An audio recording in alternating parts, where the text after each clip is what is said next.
કબજિયાતનું મૂળ. હવે કોઈપણ રોગનું મૂળ તેને ઉત્પન્ન કરતા કારણ જ હોય. તો આયુર્વેદનો પહેલો ચિકિત્સા સિદ્ધાંત છે નિદાન પરિવર્જન, એટલે તેને ઉત્પન્ન કરતા કારણોને દૂર કરવું. તો અહીં કબજિયાતને ઉત્પન્ન કરતા કારણોમાં એક તો છે ભરપેટ ભોજન, એટલે પેટ ભરીને જમવાવાળામાં. બીજું, શારીરિક શ્રમ કે મહેનત નથી એવા લોકોમાં. ત્રીજું, રાત્રે જાગવું કે દિવસે ઊંઘ કરવાવાળા લોકોને હોય. ચોથું, ચા કોફી કોઈ વ્યસન અતિસેવન કરવાવાળામાં હોય. પાંચમું, શોક ડર કે કોઈ એવું માનસિક કારણ છે જેના લીધે કબજિયાત હોય. છઠ્ઠું, કોઈ લીવરની તકલીફ છે, કોઈ આંતરડાનો રોગ છે, IBS છે એવી તકલીફમાં હોય. સાતમું, વૃદ્ધાવસ્થા, પ્રેગ્નન્સીવાળામાં કે મુસાફરીથી થાકેલા લોકોમાં હોય. આઠમું, ભરપેટ ભોજન કરવાવાળા, paneer, cheese, fast food, junk ફૂડની માત્રા વધુ લેવાવાળામાં.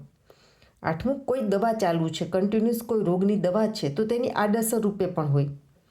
ખોરાકમાં શાકભાજી કે ફ્રૂટનો યુઝ ઓછો હોય, એટલે ફાઇબર ઓછા પ્રમાણમાં લેતા હોય.